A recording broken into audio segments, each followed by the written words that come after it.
Donc Jean-François Ternay, en fait, j'ai une sorte de double casquette. D'une part, j'étais enseignant-chercheur à l'université dans le domaine des sciences, comme historien des sciences, et d'autre part, je suis aussi réalisateur de films dans le domaine des sciences depuis une cinquantaine d'années. Et donc j'ai été amené à collaborer avec des musées, entre autres, et notamment, comme tu viens de le dire, avec la Société d'histoire du Vieux Merly dernièrement. Et la proposition que j'avais faite en intervenant ici, c'était de vous faire partager mes réflexions, la réflexion d'un réalisateur avant tout, sur les problèmes que nous rencontrons quand on doit faire un film ayant trait à l'histoire. Alors, ça a un rapport avec les sciences. J'ai retrouvé des problèmes que j'avais déjà en fabriquant des films dans le domaine des sciences. C'est que les sciences traitent beaucoup de ce qu'on ne peut pas voir, de l'infiniment petit ou l'infiniment grand. Je faisais surtout des films dans les sciences dites dures. Donc, on ne voit pas les atomes, on ne voit pas les molécules. En fait, on en voit surtout les traces de l'univers ou des traces d'atomes ou les traces des dinosaures. Et c'est surtout de ces traces dont on rencontre. Eh bien, j'ai trouvé un peu la même chose dans les films ayant trait à l'histoire, puisqu'on ne peut pas rendre compte du réel en train de se dérouler. C'est à chaque fois, on rencontre des traces de ce réel. Et traces qui se présentent sous la forme de dessins, de fresques, de tout un tas de choses, de documents graphiques. Et comme je vais vous l'exposer là, qui sont, pour moi, c'est le problème auquel, en tant que réalisateur, nous sommes confrontés, que je suis confronté, c'est que ces objets sont, la plupart du temps, inanimés. Donc, comment est-ce que... Donc, j'ai été répertorié un peu en regardant ce que je faisais moi, mais aussi, surtout, des films que j'ai pu faire pour Arte, ou des films d'Arte que je n'ai pas pu faire, comme ceux-là, et de voir comment est-ce que... Quelles étaient les astuces, si on peut dire, mais pas forcément des astuces, parce que c'est un peu péjoratif le mot astuce, mais comment est-ce qu'on contournait le problème, ou comment est-ce qu'on prenait le problème à bras-le-corps, du fait qu'on n'a pas accès à la chose directement, mais à travers ses traces. Alors, le deuxième problème qui est lié au cinéma, et on l'a vu parce que là on a eu quelques exemples en vidéo, faire un film, c'est pas faire un diaporama. C'est pas une succession d'images fixes. La définition qui est liée à l'avènement du cinéma, ça a été le fait de rendre compte du mouvement. C'est le mouvement qui fait le cinéma ou qui fait la vidéo. Aujourd'hui, c'est pareil, c'est toujours des fichiers numériques. Et ça s'oppose évidemment à ce que je viens de dire juste avant, le fait que ces traces sont la plupart du temps des objets inanimés. Et un des gros problèmes, ça va être d'essayer de faire en sorte qu'à l'écran, ça soit animé et qu'on puisse faire des films, tout simplement, et non pas des diaporamas ou un PowerPoint. Alors là, ce que je vous ai mis juste comme exemple, une des solutions, c'est évidemment, pour ramener le passé dans le présent, c'est de faire des reconstitutions. Donc il y a énormément de films, évidemment, historiques, qui font des reconstitutions. Ça coûte très cher, évidemment. Il faut des comédiens, des costumes, des décors, il faut faire toutes ces choses-là. Autre exemple, c'est d'utiliser l'infographie, plus ou moins sophistiquée. Ça, souvent, vous l'avez vu sur Arte, qui est un des habillages traités, qui consiste, avec du sable et par rétroprojection, de faire des dessins. Pareil, c'est assez onéreux, évidemment, comme procédé. Évidemment, vous avez la conception assistée par ordinateur, ou tout ce qui va être reconstruction de maquettes virtuelles, qu'on peut mélanger avec des personnages réels, dans lesquels on peut voyager, etc. Toujours très, très onéreux. Et enfin, un autre exemple, c'est ces animations de personnages en papier découpé. Je pense que c'était surtout sur Arte qu'on trouvait ce type d'habillage. Donc tout ça est une manière, en fait, au tournage, de refabriquer du mouvement. Je vous donne ça comme exemple pour fabriquer du mouvement. Je vous disais que ça coûtait relativement cher.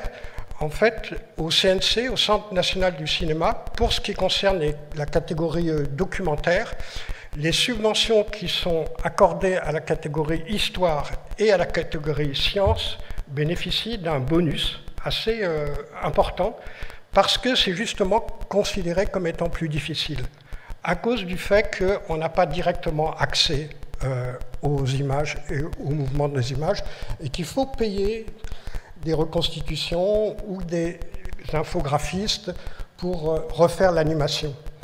Donc, comme je vous disais, les traces qu'on a sont la plupart du temps des objets inanimés. Alors, je vais vous montrer quelques autres exemples de subtilité, je dirais, de réalisateurs. C'est pas pour rien qu'on essaye toujours au maximum d'animer les objets. Donc dès qu'on a un livre dont on veut rendre compte, ou d'un écrit, d'un document graphique, on va demander à la personne d'ouvrir le livre. Vous allez trouver ça de manière un peu innocente, parce que par exemple, ça peut faire suite à une interview, et c'est la personne qui ouvre le livre pour montrer les enluminures et des choses comme ça. En fait, réellement, dans notre tête, de nous réalisateurs, c'est parce qu'on cherche un moyen, d'une manière ou d'une autre, à faire en sorte que ça bouge. Ça peut sembler un peu trivial, un peu bébête, mais il faut que ça bouge. Comme je vous disais, sinon on obtient un diaporama, on n'obtient pas un film. Donc une des astuces, c'est de faire en sorte que la personne ouvre le livre. Bon, c'est un peu trivial, quoi. De faire se promener un doigt sur ces inscriptions romaines, par exemple, c'est volontaire. C'est pas, il faut bien voir que pour fabriquer une image comme ça, on a demandé à la personne de faire circuler son doigt sur, sur la pierre et les inscriptions romaines. C'est jamais innocent. C'est pas parce qu'on était là et puis il se passait qu'il était en train de promener son doigt. Non, on lui a demandé de promener son doigt pour animer l'image.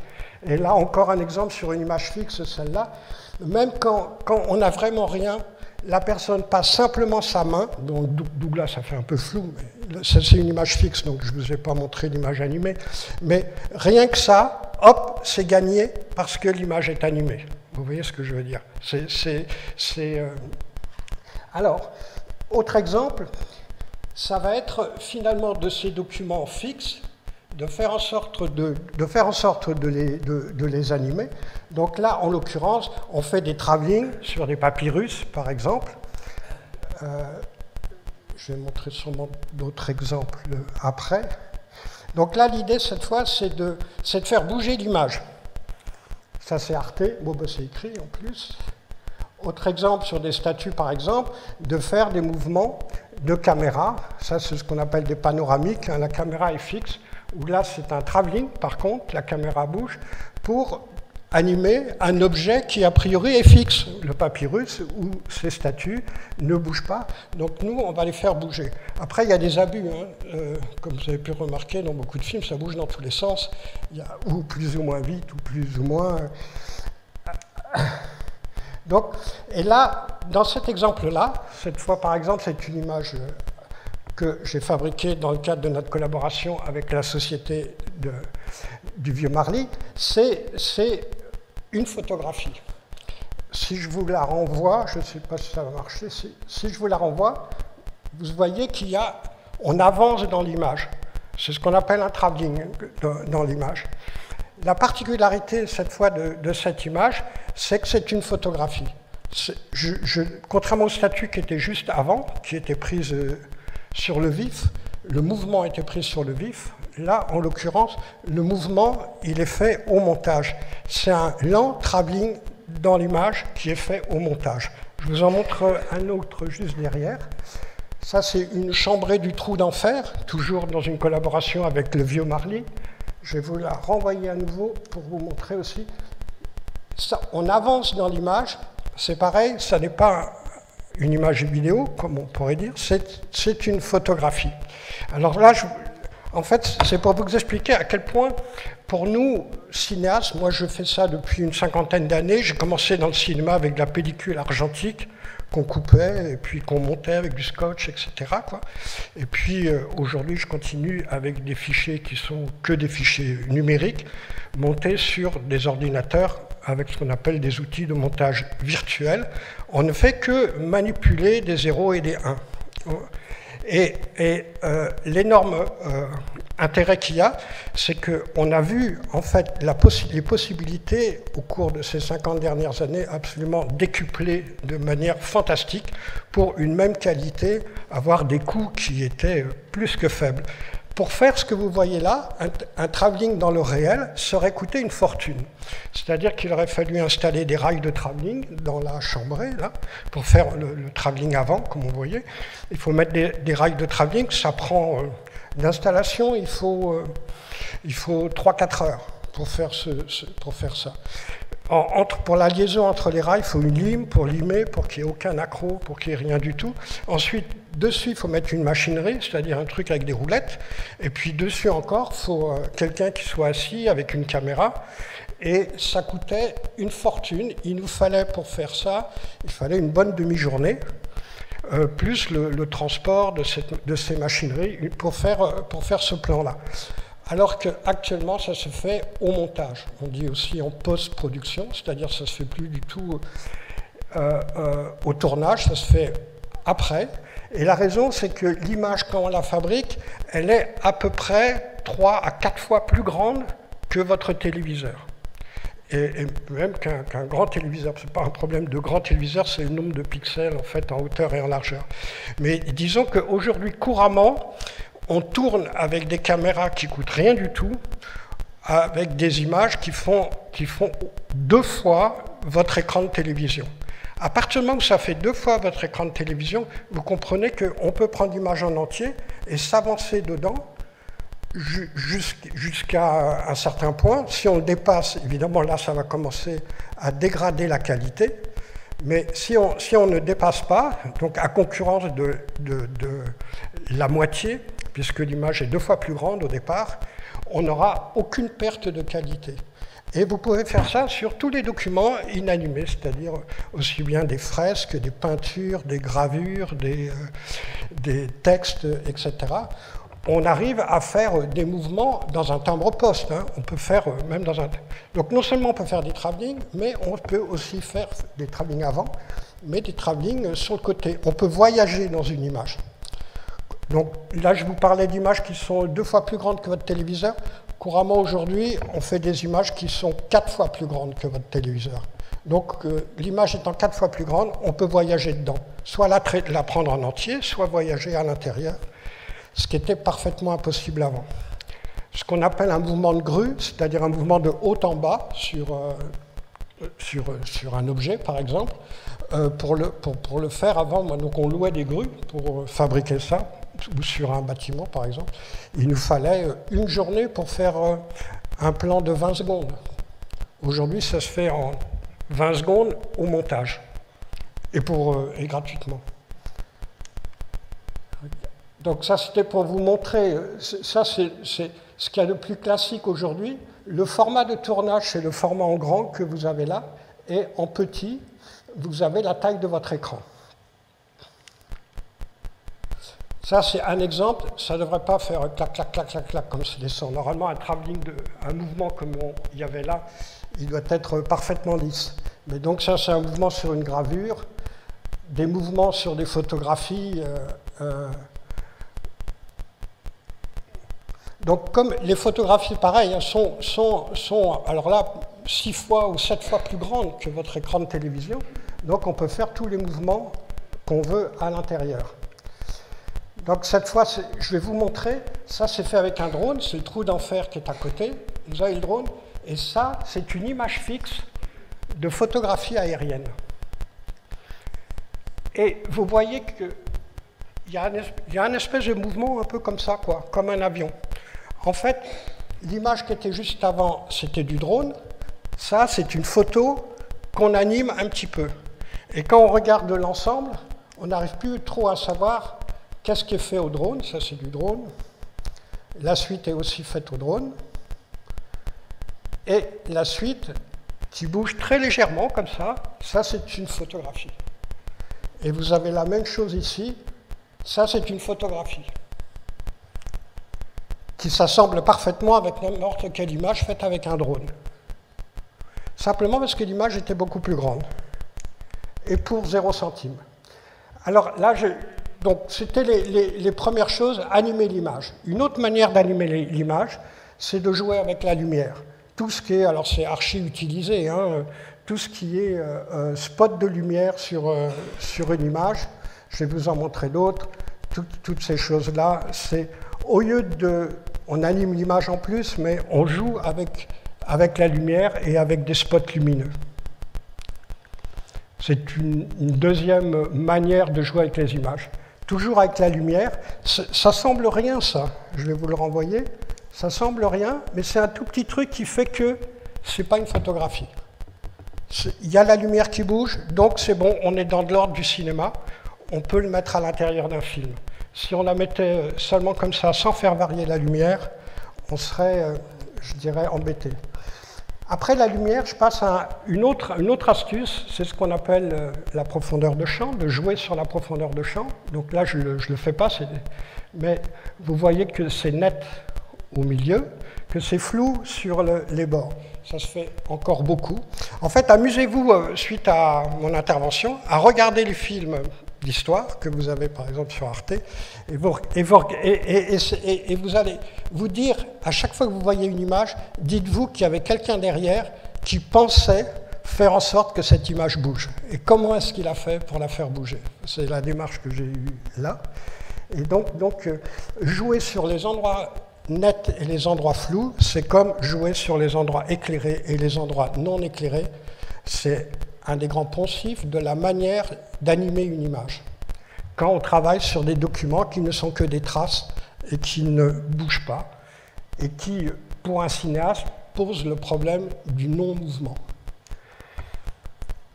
Alors d'autres exemples que j'ai pris à différents endroits d'animation, tout ça se fait au montage. Il n'y a rien qui se fait au tournage. Au tournage, ça demanderait des heures d'installation. Autre exemple d'habillage, tout ça se fait au montage. Après, on aime, on n'aime pas. Hein. Personnellement, je ne suis pas très friand de ça. Hein.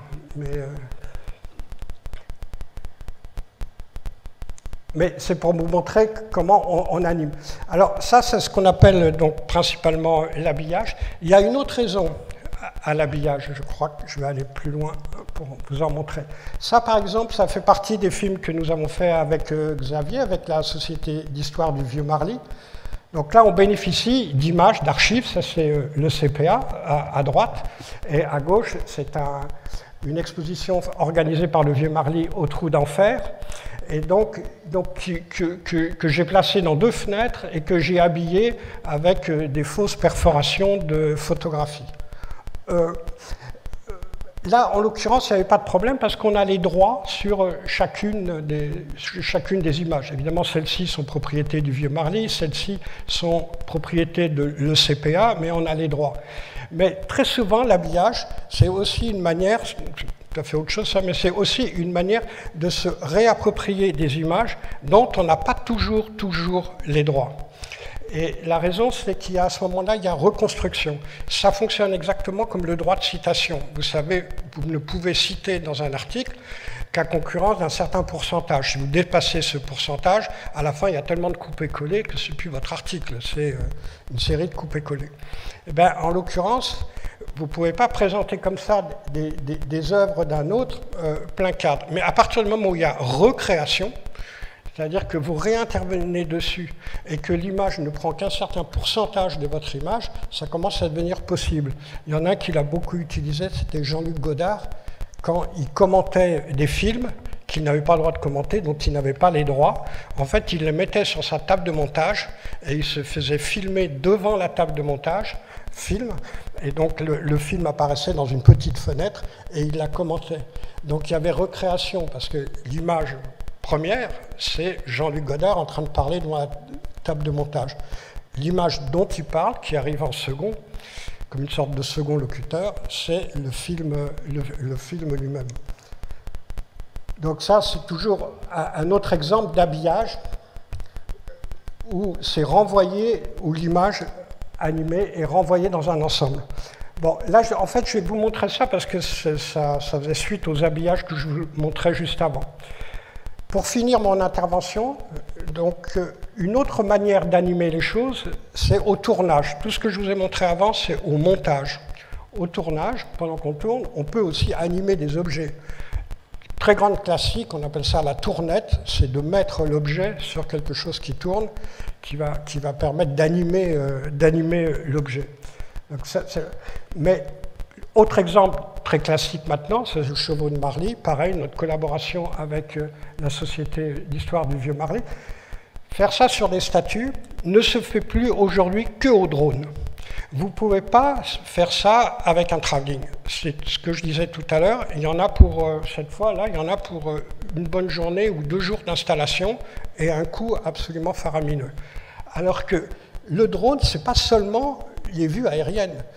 Avec un drone, vous pouvez parfaitement travailler sur une statue, même à 1 mètre de la statue, et faire des tout petits mouvements sur elle, ce qui permet d'animer l'objet. Je vous montre un autre exemple. Ah non, ça c'est le contre-exemple. Mais par exemple, ça c'est l'église Saint-Vigor, donc qui est à côté d'ici. Saint-Thibault, pardon. Et donc, on a pu avoir l'autorisation de filmer au drone à l'intérieur de l'église. Et ça, c'est extrêmement intéressant parce que il y a quelques années, c'était impossible de faire ça. On ne pouvait pas faire ça. Alors que maintenant, ça marche sans aucun problème pour pas un rond et en 10 secondes. Hein, ça se fait en 10 secondes. Il faut juste avoir l'autorisation, ce qui est un problème. Mais là, en l'occurrence, on l'a. Et donc, bon, dernier exemple, mais ça c'est pas intéressant. Je trouve qu'ils exagèrent là. Ce pas des exemples à moi. Si ça va. Bon, c'est pour dire que sur n'importe quel bâtiment inanimé, évidemment, on peut faire du drone. En fait, j'ai fini mon intervention, comme ça c'était peut-être plus court que prévu, mais ça me permet juste de vous dire qu'effectivement l'outil vidéo, dans le cadre d'information ou de communication, est accessible, alors que franchement, il y a 50 ans, il ne l'était pas du tout. Et je redis ce que je disais tout à l'heure, on peut faire aujourd'hui, avec les outils audiovisuels, des choses qu'il était impensable de faire avant, y compris avec un simple smartphone, où de toute façon, sur la plupart de vos smartphones, l'image est déjà plus grande que vos téléviseurs, donc vous pouvez faire des mouvements à l'intérieur. Un drone, ça ne coûte rien du tout, je veux dire que même un drone, enfin rien du tout, mais un drone à 1 500 €, c'est déjà absolument extraordinaire. Un drone à 1 500 €, vous faites des images ils tournent actuellement, donc pour ceux qui connaissent, ça tourne en 6K actuellement, un drone à 1 500 €. 6K, c'est 3 fois votre téléviseur. Donc c'est des images absolument gigantesques. Voilà, j'ai fini, je vous remercie. Merci beaucoup, Jean-François.